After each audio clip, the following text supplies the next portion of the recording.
Welcome to Unbiased and On the Fence Live. How are you all doing today? Hopefully we get some people to hop in here. Oh, Susanna, you're quick. Appreciate you stopping in.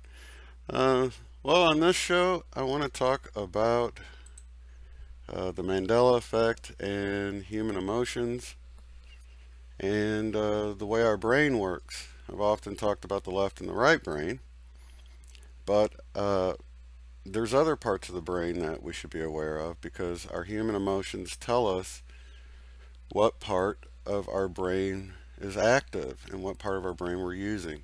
And just like we want to use both sides of our brain, both hemispheres, the left and the right, we also want to use our whole brain as far as all the areas of it, because when you're in fear and anger, you're using just a tiny fraction, like less than 10% of the brain, and it's not a good way to think, and it's sort of the survival part of the brain, and there's just a better way to go about doing it. So I've got some cool stuff here. Let's see. So for those that may not have seen the other videos, and why I tend to believe that the Mandela Effect is a positive thing, is I feel like it was predicted in a book that came out in 2011. Now, the book is about hypnotherapists,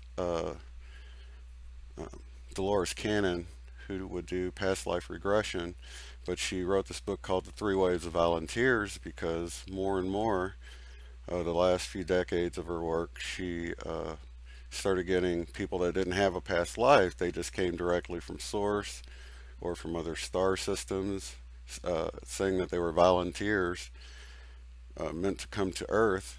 And some of the therapies go all the way back to 2001, which is well before the Mandela Effect happened.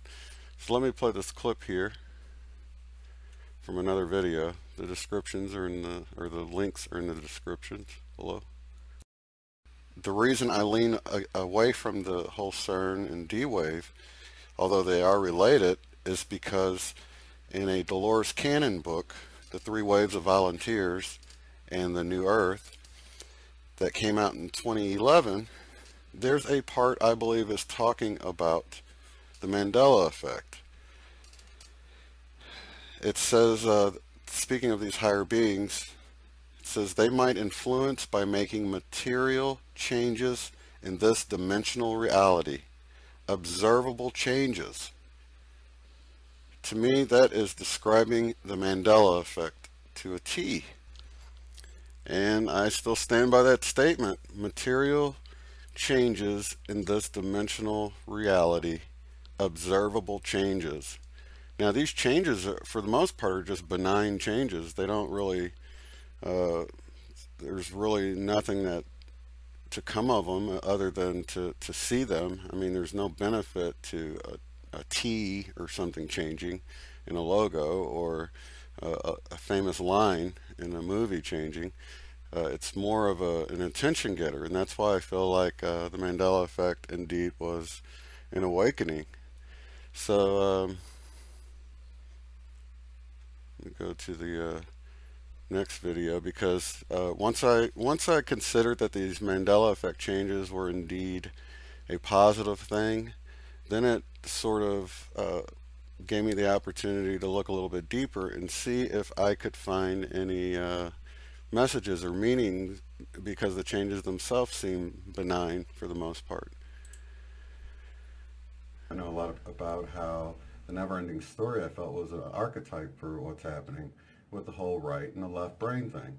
From Rodin's thinker statue, who has shifted completely to his left side, he stopped using his third eye and started looking out of his regular eyes, to many of the T's that have been chopped off, the American Gothic painting, where the woman that was on the right is now looking to the left. There's sort of this continuing theme, as well as the real world is BS, or baloney.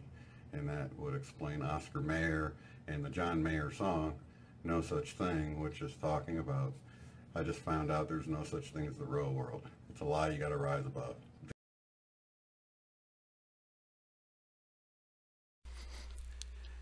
And that gets into the whole never-ending story and the message I felt that was saying, because that whole movie is about they call it the nothing in the movie, where it is it's sweeping across the land and it's destroying everything in its path, right?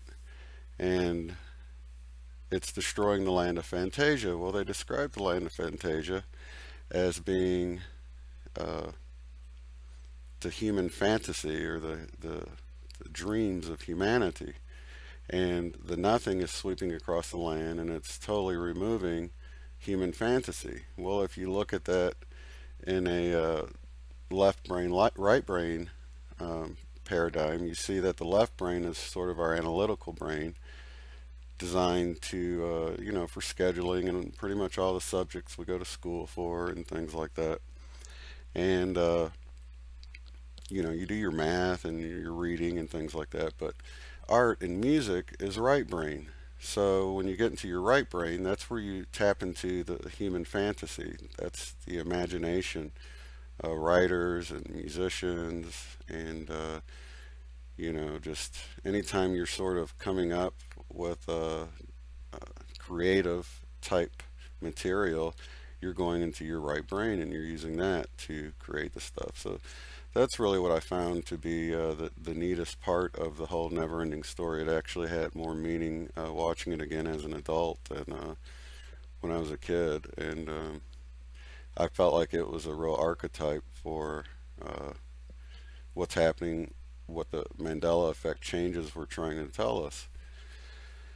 So I was on, before I get into the whole brain thing, I was on with UNIRock the other night, and I felt like it was a really great show. I've got the link below. It's right above my Twitter link in the description. But we had a great discussion. I started out in this clip with talking about my daughter having this accident, and I just happened to be driving by and saw it happen, or heard it happen, and looked in my rearview mirror and saw it.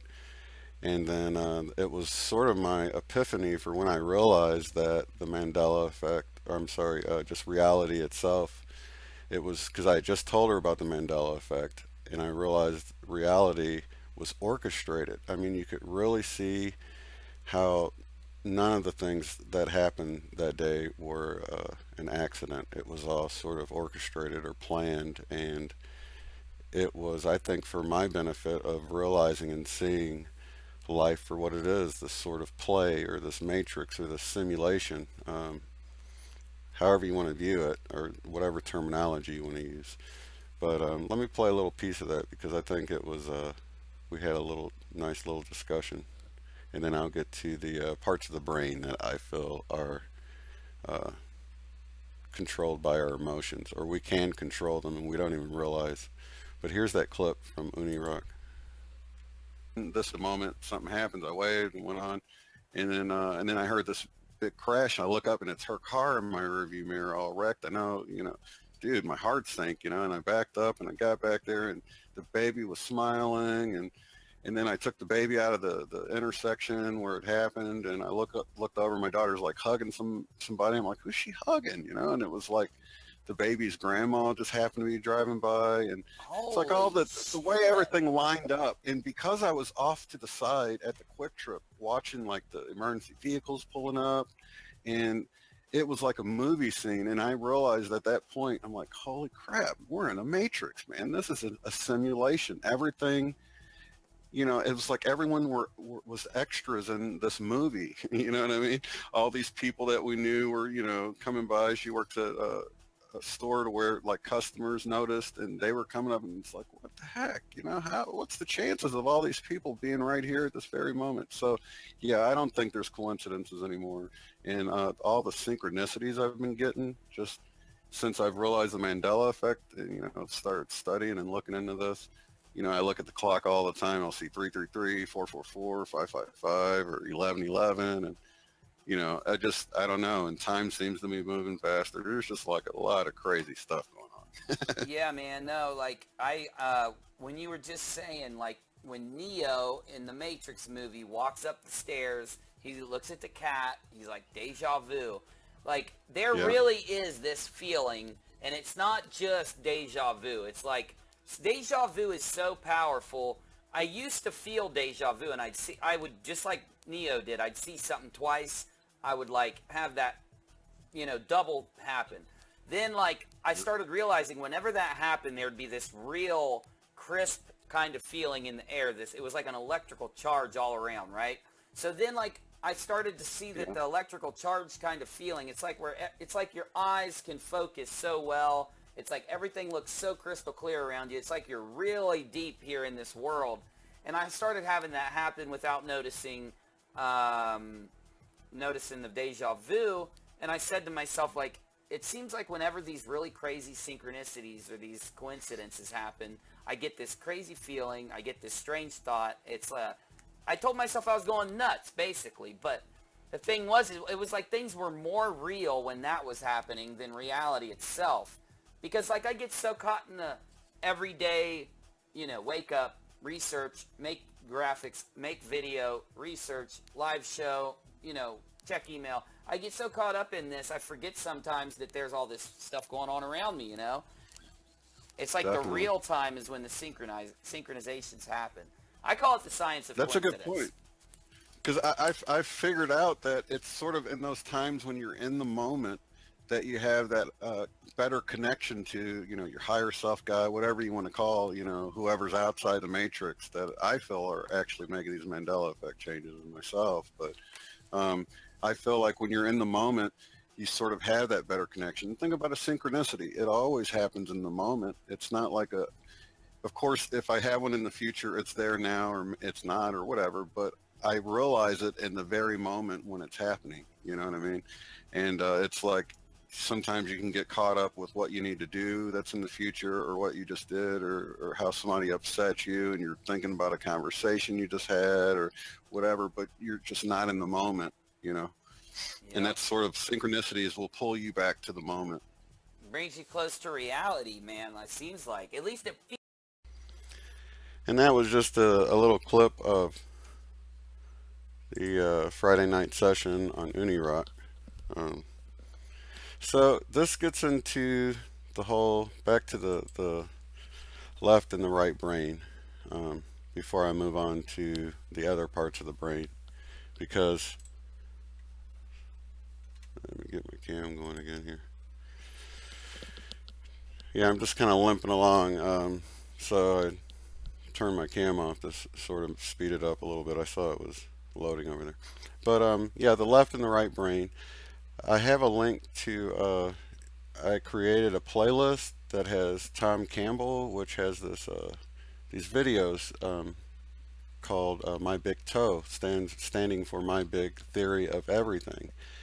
And he explains sort of the difference with what we see now in our society, where we have sort of this service to self mentality. You got these elites running things, keeping secrets from everyone else, and keeping technology from everyone else.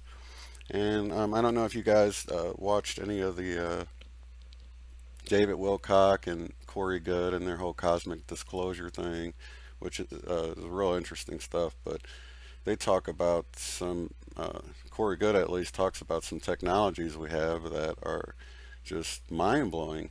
And even in the Law of One Raw material that I've been reading from, if you watch the UFO one, you can see how, you know, America had technology back in '81 of these, I guess, UFO drones that could travel at half the speed of light. So it's definitely sounds like there's a lot more going on than what we know. And it sort of gets to the service of self and service to others mindset. And if you think about it, if you get everybody on board with the service to self or service to others thing, if it was service to self, then everybody would be looking out just for themselves. But if it was service to others, then you would have every single person on the globe, or flat Earth if you're a flat earther, um, looking out for you. And that's a huge difference. I mean, would it be better to have everyone looking out for you, or you just looking out for yourself? And you can see how, you know, when one invention is created and it's allowed to go through, and other people come up with their um,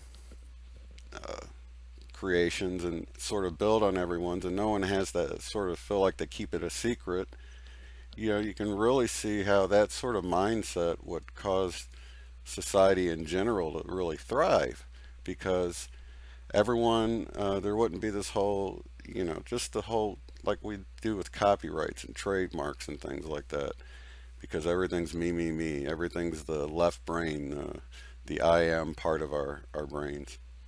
And I think Tom Campbell, in that playlist I created of my big toe theory of everything, it was a really good, it's 9 videos, but he goes into it and really explains what a world would be like.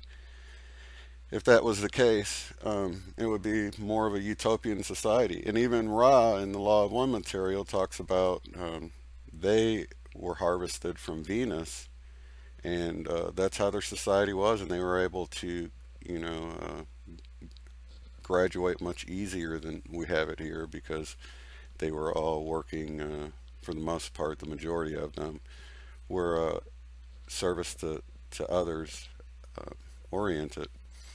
So that led me into thinking about how it is that they control us, and what it is that they do to keep us in control. Because when you think about just the brain in general, when you see how they can keep you in a certain resonance or a certain mindset that keeps you in fear, we're much more easily controlled in that way. So I've got this video from the Leak Project. Love the channel, love Rex Bear and stuff. I've found so much great information. If you don't, if you're not subscribed to him, you should check out his channel, because he covers a huge range of topics, from like if you like, you know, Anunnaki stuff, and for anything from that to ancient text and things like that. But I've got about a minute or so of this video that actually came out last year, but it talks about this part of the brain that I'm going to get into, this article that I have that I came across. And let me play the clip, and then I will be back. Positive emotions tell you that the most advanced part of your brain is turned on. So emotions are a very ideal feedback system to let you know if you're using the most advanced part of your brain, or if you're using just the most primitive part of your brain. And if you think about it, it's very interesting. This is nature's way of encouraging you to use the most advanced parts of your brain by giving you positive emotions. It wants you to survive. I mean, you know, if you think about it, if you're trying to enhance your survival, is your survival going to be better when you're using all of your brain? Or is it going to be good if you're only using a small portion of your brain? Okay?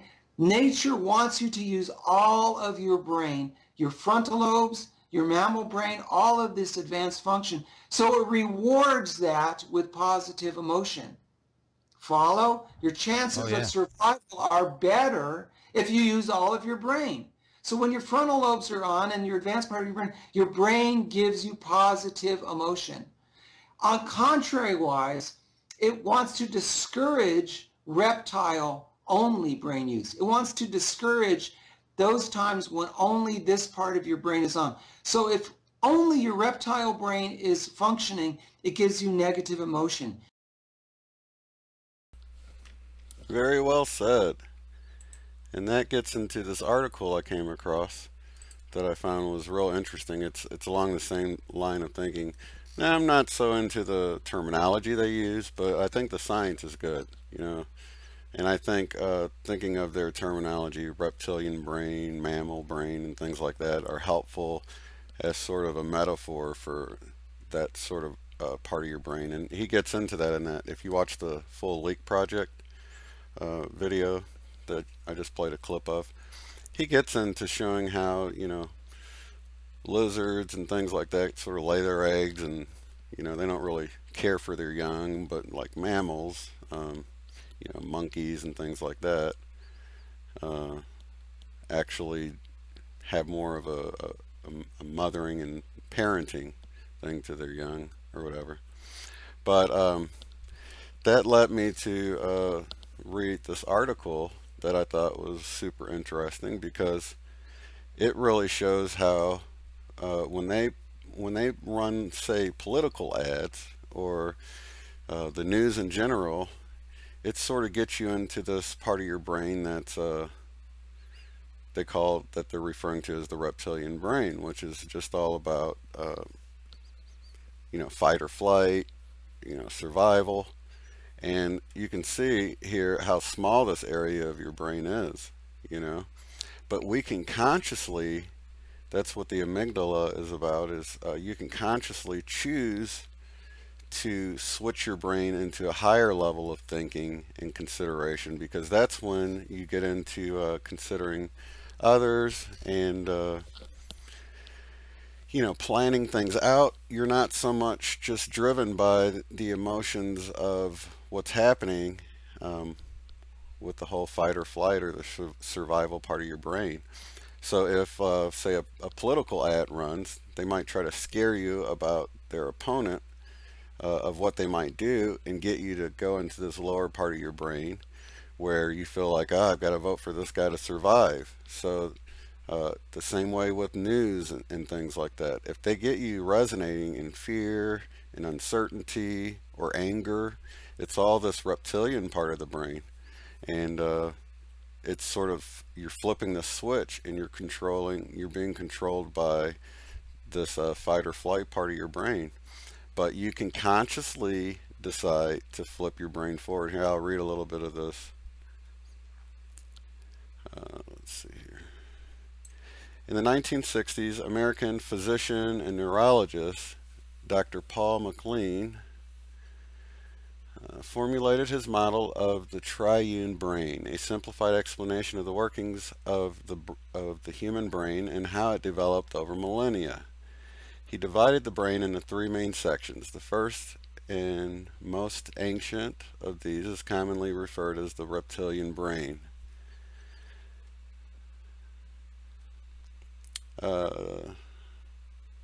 Let's see. Functions: the beating of the heart, the workings of our organs, and our breathing. It's in charge of survival for our flight and fight or freeze responses, for sexual behaviors, anger in response to danger, and the most of all, fear. Sorry, it's running off my screen. It isn't for you, but it is for me.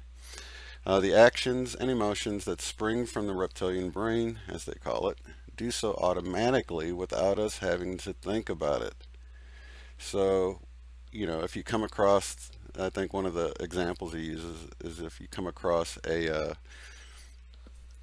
snake or something, right? You're immediately switched into this part of your brain where you either make the choice to try to fight it or get the heck out of the way because you don't want to get bit. The same way you come across a bear or anything else.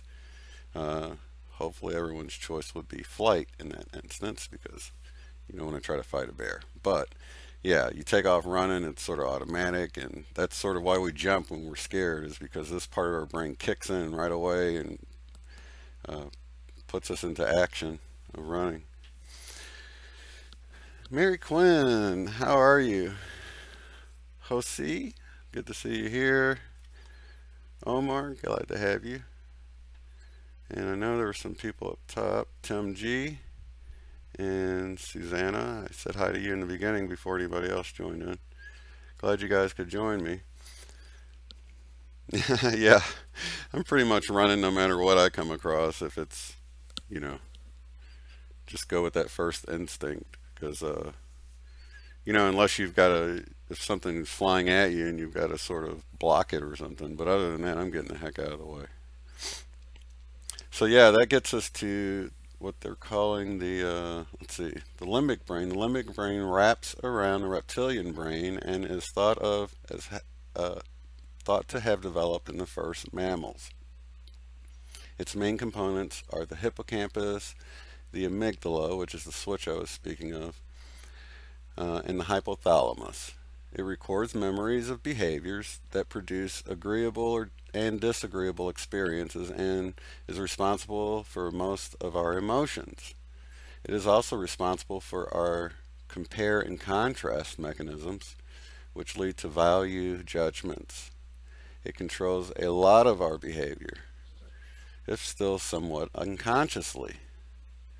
So that's pretty interesting because it's sort of in between the reptilian brain and our frontal and prefrontal lobes, which is our highest thinking.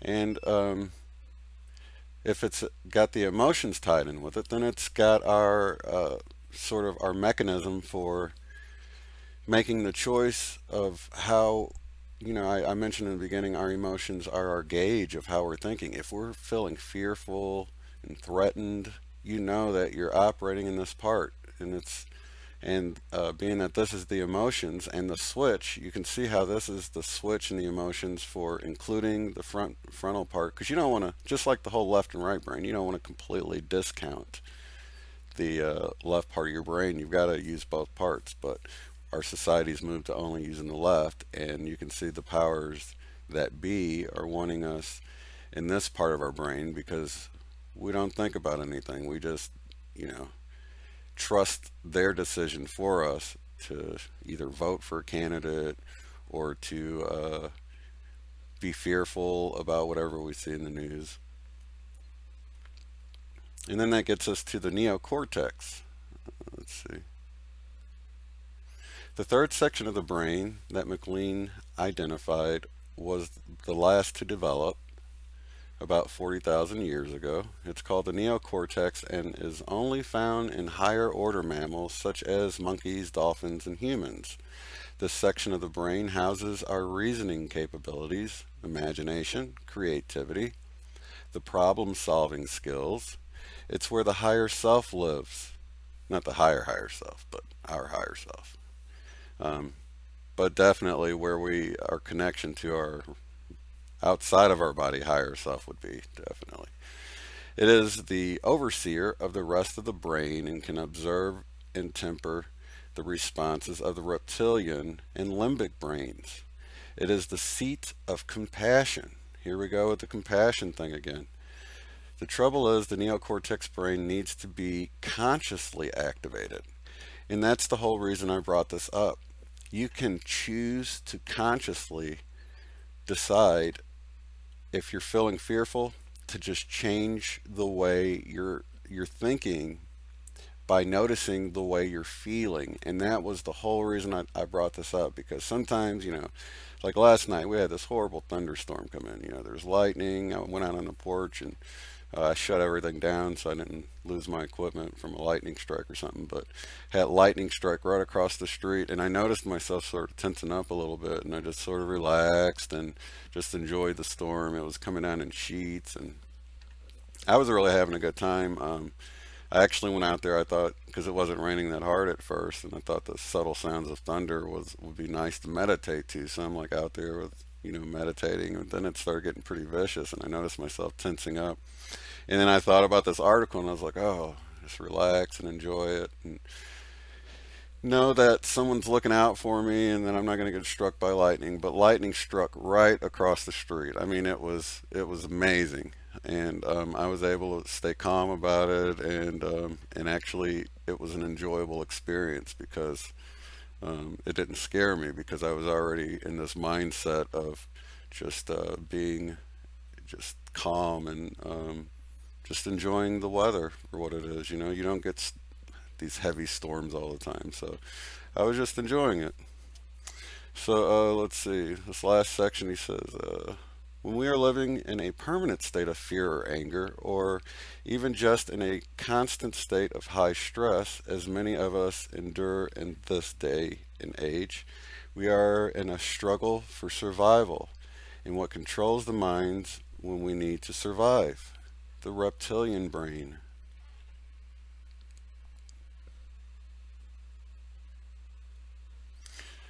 Let's see. I'm going to check out a chat box so I don't get too far ahead of myself here.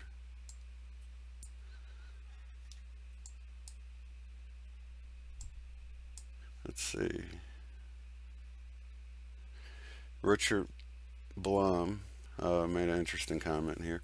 A conditioned response unless we can master our fears. My son was playing with a bug at a very young age with no fear until his mother saw this and screamed. From then on, fearful to an from then on, he was fearful to an extent, and that's very true. A lot of times, you know, when you see your parents freak out about a spider or a mouse or something, a little kid thinks a mouse is cute, you know, or a spider is neat, but as soon as the parent is freaking out about it, which is understandable because you don't want your kid to get, you know, bit by a scorpion or a spider or something, because, you know, you don't show them that it is something that can be dangerous or whatever. But I've seen little kids with little spiders crawling all over them. They're not biting them and stuff. And I think, believe it or not, I feel like when you're putting out that energy, a little child, and just the whole the awe of it, I think animals, insects, everything can sense that in humans. You know, they can sense that they're not going to harm them. And that gets into just the whole thing about plants and stuff can also feel, I mean, it's proven. They even, I was surprised that they covered it on, I can't think of the guy's name now, Hicks, oh, it come Baxter, doctor name, I think it was, oh, it was Cleve Baxter,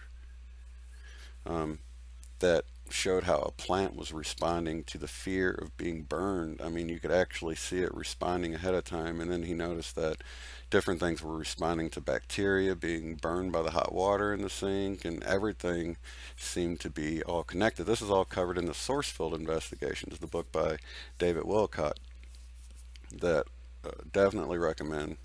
I've just really had my eyes open to a big extent by reading some of these phenomena that occur that you just don't realize, and they're sort of unexplained. But I think intentions are felt with plants, with animals, and they even said that plants, you know, when you're going to eat, if you thank the plant for its nourishment, it seems to respond in less of a fearful way, like it accepts its fate of being nourishment to your body.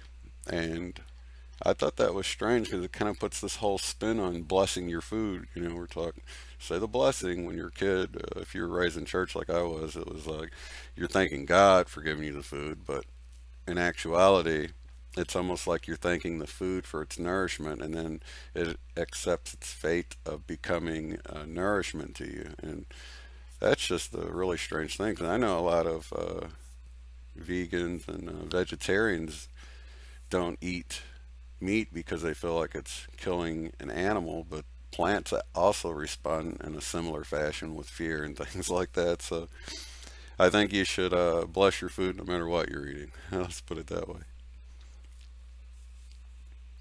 Let's see here.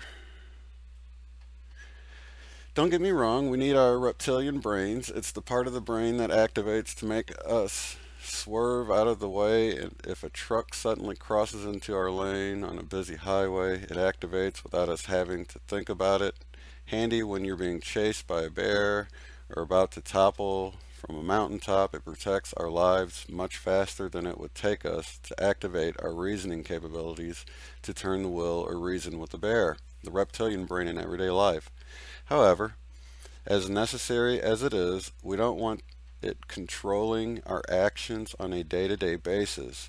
Its behavior patterns are pretty. It gets angry, fast, it's territorial and aggressive. It would do anything for sex, and it cares way too much what other people think. It's obsessive and compulsive and thinks in pictures, symbols, and shapes rather than words. It gets scared very easily and stops us from doing what we want to, from trying new hobbies to achieving our dreams. Worst of all, when it's constantly in control and fighting for our survival, the neocortex isn't even able to activate. That guy's having a bad day. How our reptilian brain can be used to manipulate us. Marketers and politicians know the power of the reptilian brain in preventing us from thinking. Websites are devoted to teaching marketers how to trigger the reptilian responses of their intended customers so that they don't think twice before they buy. Why are sexy bodies draped over cars? Because the reptilian brain sees a sexual symbol with the car and in its caveman way thinks that having the car will mean it will get to have sex. Why are we told to be on constant alert for terrorist attacks? Because if we're afraid, our higher order thinking isn't working well enough to figure out a strategy to share the world's wealth. Calls to nationalistic veneration appeal to the reptilian brain's territorial nature. Sex sells.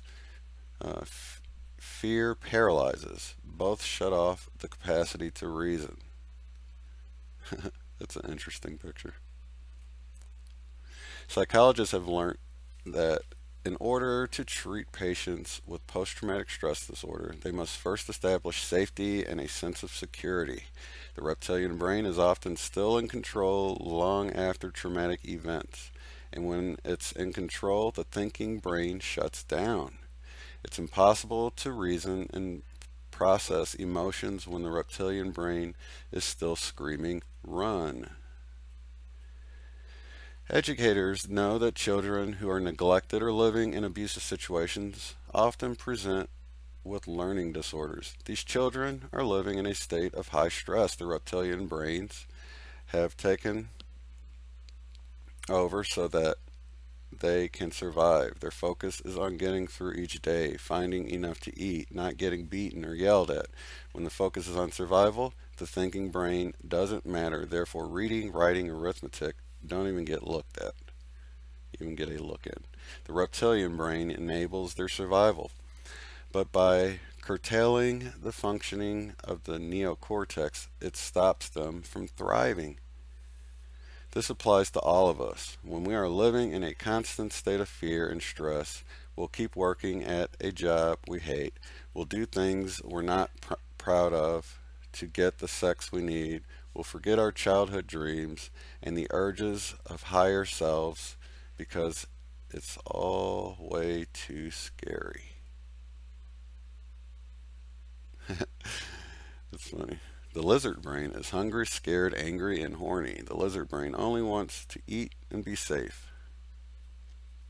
The lizard brain will fight to the death if it has to, but would rather run away. It likes a vendetta and has no trouble getting angry. The lizard brain cares what everyone else thinks because status in the tribe is essential to its survival. The lizard brain is not merely a concept, it's real, and it's living on the top of your spine, fighting for your survival. But of course, survival and success are not the same thing. The lizard brain is the reason you're afraid, the reason you don't do all the art you can, the reason you don't ship when you can. The lizard brain is the source of resistance. So, how to tame our reptilian brain. The reptilian brain can be tamed, though. We need it around. It's a good friend in a crisis, but not one we want in charge all the time. Luckily, as rational beings, we have the capacity to observe our behaviors, thoughts, and emotions with the mighty neocortex, the true captain of our ship.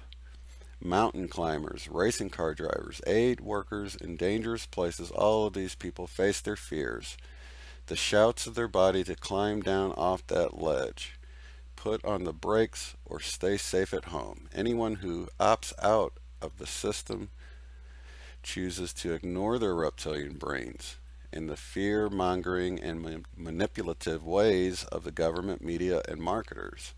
It takes courage, but not that much, if we use one simple tool: breathing. The power of breath, breathing, is usually taken care of without conscious effort by the reptilian brain, but it's a function of the reptilian brain that we can also control.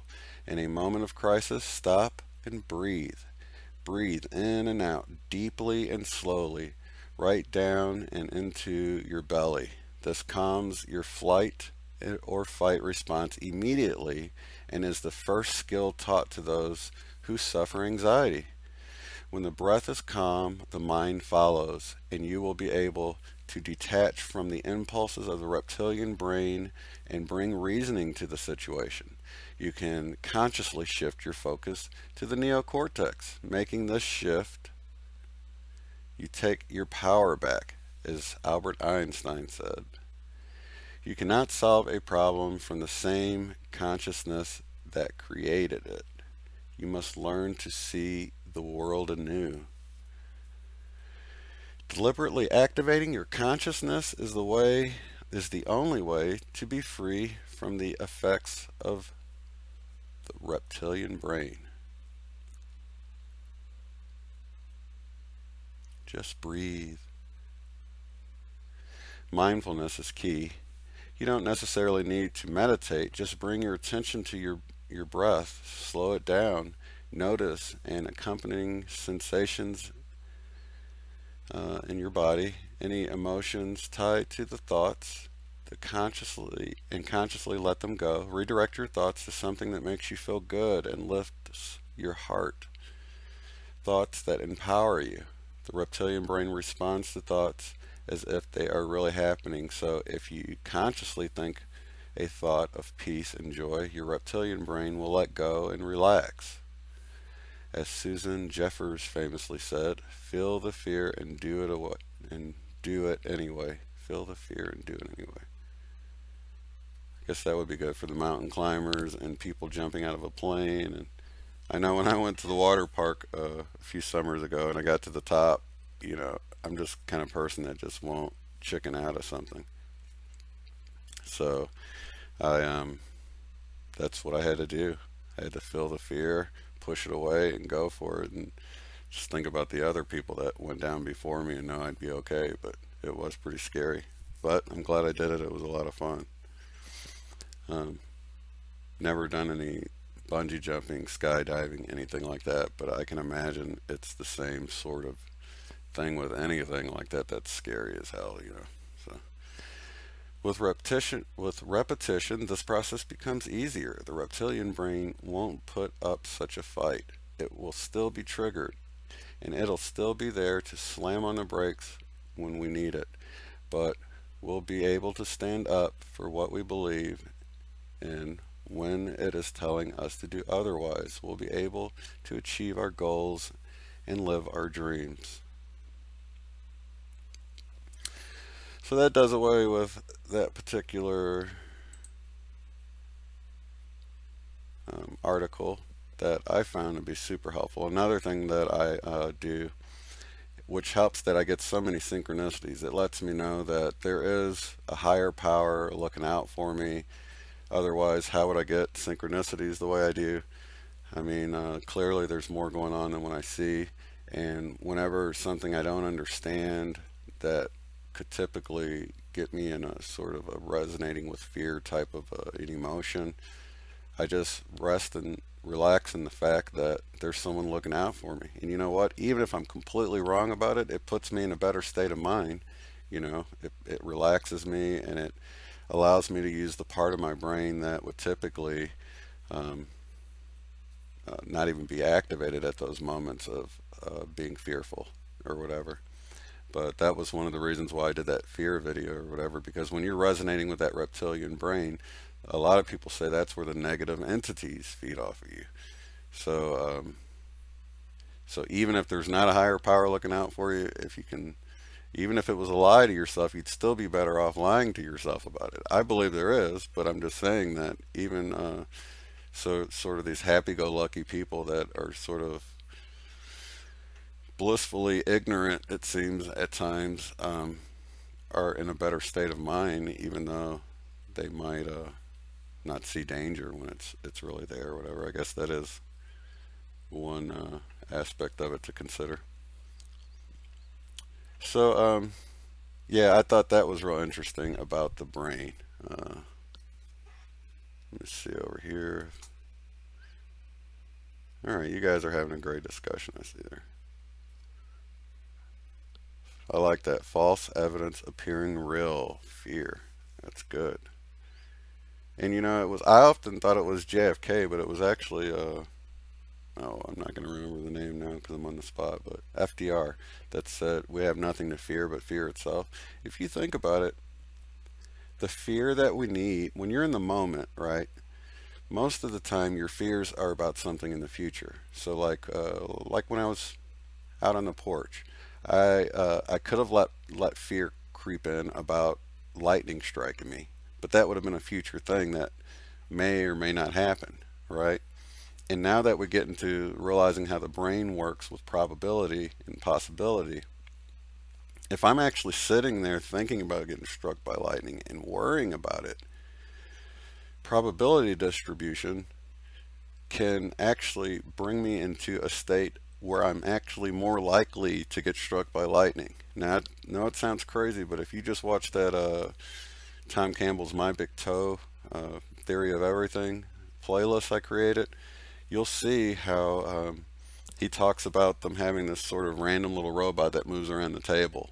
And students would sit there and try to make it go off one side or the other because we have this little range of probability that we can play with. And it's where the whole global consciousness project, where they got these random number generators all over the world. I'm sure many of you have heard about it already, but before 9/11 they could see these anomalies taking place and sort of spiking before the event ever happened, just like the consciousness knew it was happening. And he talks about, you know, you might have this lump on your neck, and before you go into the doctor, if you're sitting there worried it's cancer, you're going to have a higher chance of them biopsying it and it being cancer. But if you use your intention to make it benign, then you can actually change the results of it. But once they check it, it's cancer or not, then it becomes harder at that point. Not impossible, but you're working within this realm of probability. So you're more probable to make it benign before they look and see what it is. It's that whole double slit experience. That's why the My Big Toe Theory of Everything is a playlist that everyone should see, because for me it just totally it made everything make sense with the double slit experiment. And this guy, and his whole message is love. You know, that's where I got the whole thing about a society that's filled with love. So let's see where I was going to go from here. Let's see, we're going to, okay, now many of you might have already heard about this. Genevieve, one of my subscribers or viewers, shared a link with me about this movie coming out.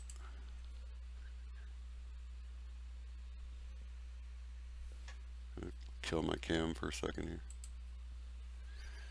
The Mandela Effect movie coming out next year. Yeah, let me back it up. The Mandela Effect set for big screen treatment. David Guy Levy to direct psychological sci-fi thriller exclusive. Now I noticed this came out in February of this year, earlier this year, so that was quite a while ago. So many of you might have already heard about this. And I just heard, the first I heard about it was on Lone Eagle's channel. I don't know how old that video was or if it just came out, but he actually found it on IMDb, so for real thing.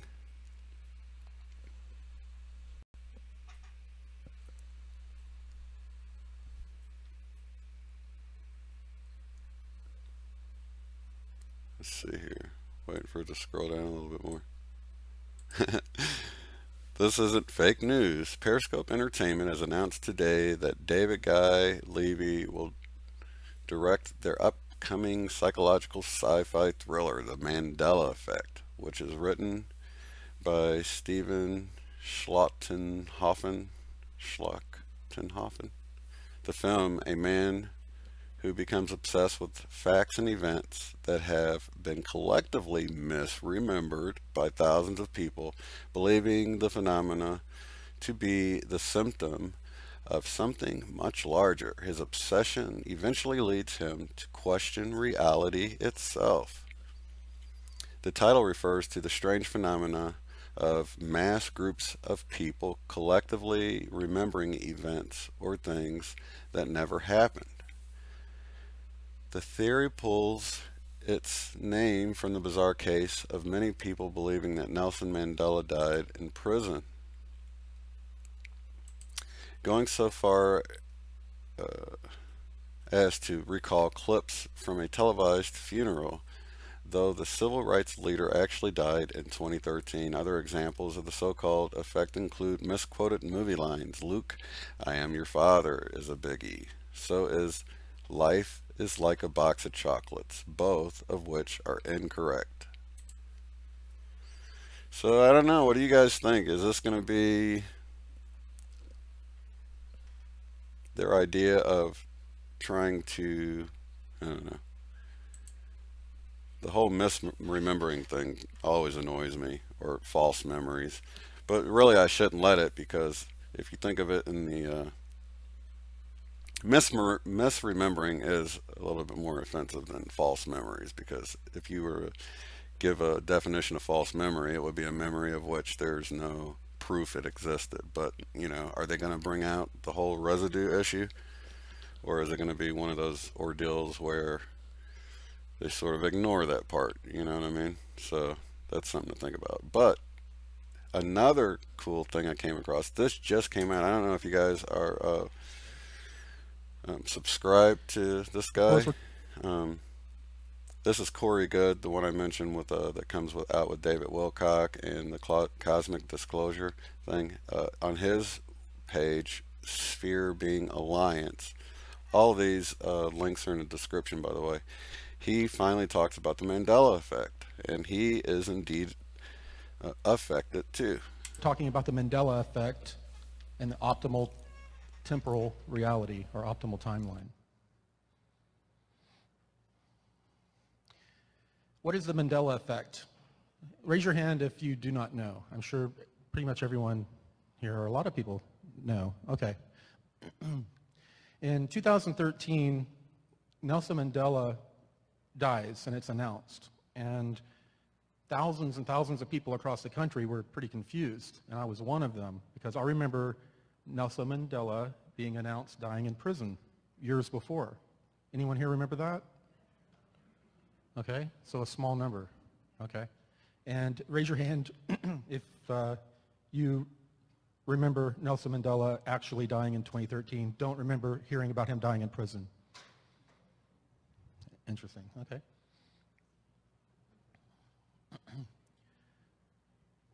Millions of people have reported the phenomenon, and I've noticed it myself.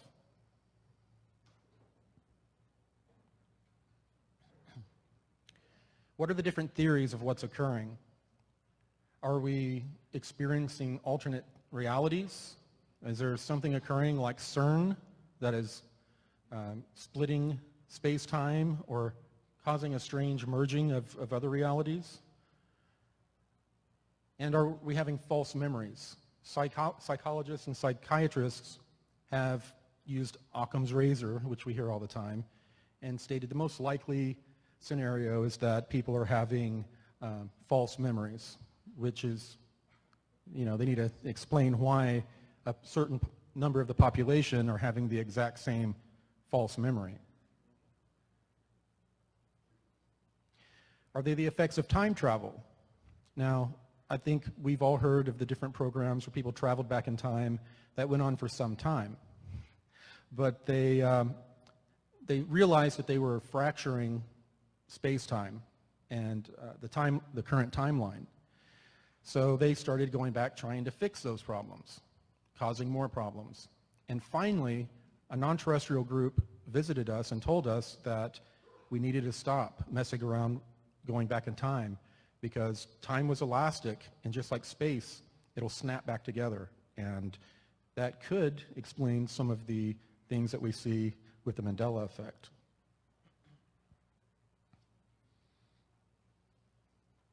And of course, the psychologists, say it's an effect of confabulation, clinical term for memory defects.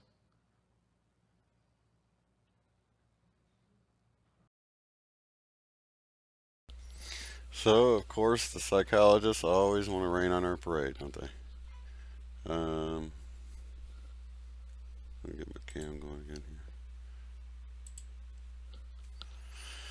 So yeah, it's definitely something to consider, because I'm wondering if this movie is just strictly coming out to, try to make the Mandela effect seem like it's just BS, or if it's really going to give a fair view of what it's like, because I've seen them, seems like the news was very unfair with it. The Fox News report that they came out with, where they sort of made these people feel like they had bad memories by the end of the whole thing, and they sort of downplayed it all, and they completely left out the fact of just that there's residue and things like that.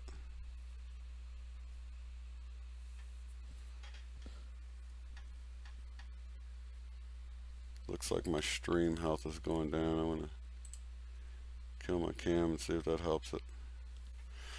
But anyway, I do appreciate you guys tuning in. That's gonna round out our hour today. Let me go back to the chat here before I sign off. High anxiety, glad you made it in. And yeah, to get into the whole point, I think Omar was bringing up is that, or maybe I misunderstood, but it was it's sort of one thing that, if someone remembers something differently, but it's another if you remember something altogether that just doesn't exist anymore. You know what I mean? Because it's not like it's much easier, you can think, to sort of have something change, or you just didn't know the spelling of it properly. But say the leading, and that's so funny, because every time I'm about to talk about something, I get this thought like, oh my gosh, what if that's not around anymore? But like the Leaning Tower of Pisa, I don't know if it's around anymore. But if it is, if you got all these people that would remember the Leaning Tower of Pisa, and then all of a sudden it's supposedly not there anymore, then that would be trippy, you know what I mean? Because all these people remember the structure, and it's not like you misspelled it or anything. It's like you were just mistaken about its existence, and that's way different than Febreze being spelled differently. So anyway, I appreciate you guys jumping into the stream with me today, and I'm going to try to at least get one of these out a week or whatever, because I think I like the whole interactive part of it, and I'm really staying just above what my computer will operate right now. So I probably can't try to have on any live guests. I could maybe try it at some point. I'll probably have to do some recording where I record some interviews and then play them.